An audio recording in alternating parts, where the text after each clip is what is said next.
High everyone, আসসালামু আলাইকুম। Welcome back to my channel Limas recipe. আজ আমি আপনাদের জন্য ঝটপট একটা গরুর গোশতের রেসিপি নিয়ে হাজির হয়েছি।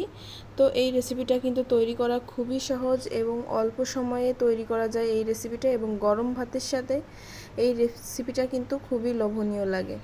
তো চলুন দেখিয়ে দিই। এজন্য আমি রান্না করা গরুর গোশত নিয়ে নিয়েছি। এইখান থেকে আমি এই ঝোলের ভিতর থেকে আমি কয়েকটা সলিড গরুর গোশতের পিস আমি তুলে নেব একটা ফ্রাই প্যানে। আপনারা চাইলে কাঁচা গোশতও কিন্তু সেদ্ধ করে তারপরে এই পদ্ধতিটা ব্যবহার করতে পারেন। তো এখন আমার কাছে রান্না করা মাংস আছে, জাস্ট এখান থেকে আমি কয়েকটা পিস তুলে নিয়ে আপনাদেরকে দেখিয়ে দিচ্ছি কতটা সহজভাবে এই রেসিপিটা তৈরি করা যায়। তো বন্ধুরা, আপনাদের কাছে একটা ছোট্ট রিকোয়েস্ট, ভিডিওটা না টেনে সম্পূর্ণ দেখবেন, তাহলে স্টেপ বাই স্টেপ বুঝতে পারবেন কিভাবে তৈরি করতে হবে। তো এজন্য আমি চুলায় বসিয়ে দিয়েছি মাংসটাকে। তো কিছুক্ষণ পরে মাংসটাকে একটু নেড়ে চেড়ে দিব। নেড়ে চেড়ে মাংসের গায়ে যে ঝোলটা লেগে আছে সেটা কিন্তু একদম শুকিয়ে কড়া করে নিতে হবে, আর মাংসটাকে একদম কড়া করে ভেজে নিতে হবে।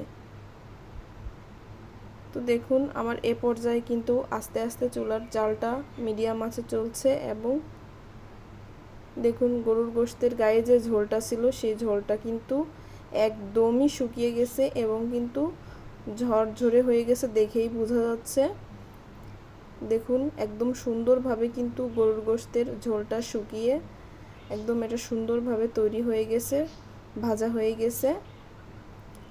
তো দেখুন এ পর্যায়ে আমি এই গরুর গোশতটা একটা প্লেটে তুলে নিব। দেখুন আমার তৈরি হয়ে গেছে একদম পারফেক্টভাবে। তো একটা প্লেট নিয়ে নিয়েছি স্টিলের, এরপরে আমি এই প্লেটের উপরে ঢেলে দিলাম। দেখুন কাছ থেকে দেখিয়ে দিচ্ছি কতটা লোভনীয় হয়েছে। এই পর্যায়েও কিন্তু আপনারা খেতে পারেন চাইলে। তো আমি আপনাদেরকে একটা পিস ধরে দেখিয়ে দিচ্ছি। ও দেখুন কতটা সুন্দর মুচমুচে করে আমি ফ্রাই করে নিয়েছি। এদিকে একটা শিলপাটা নিয়ে নিয়েছি, তার উপরে আমি এই ফ্রাই করা মাংসের টুকরোগুলোকে নিয়ে নিব এবং এর ভিতরে দিয়ে দিব আমি 2টা পেঁয়াজ কুচি। তো পেঁয়াজটা কিন্তু আমি মোটা মোটা করে কুচি করে নিয়েছি।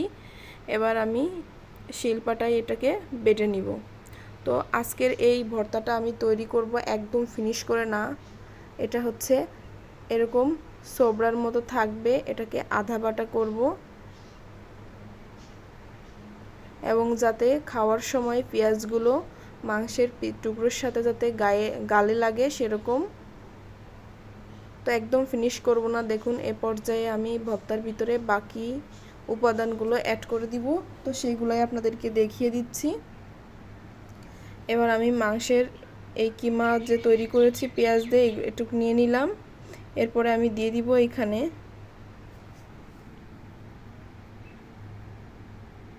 3টা শুকনো মরিচ, দিব স্বাদমতো একটু লবণ, আর দিব সরিষার তেল। সরিষার তেল এখানে আমি দিয়েছি 1.5 টেবিল চামচ। তো দেওয়ার পরে এইটাকে একটু ভালো করে মিশিয়ে নিব। মিশিয়ে এটাকে ভর্তার সাথে ভালো মতো মিশিয়ে দিব। যে কোনো ভর্তায় সরিষার তেল এবং শুকনো মরিচ, কাঁচা পেঁয়াজ এটা কিন্তু খুবই লোভনীয়। তো আর এটা তৈরি করাও কতটা সহজ সেটা আপনাদেরকে আমি দেখিয়ে দিলাম।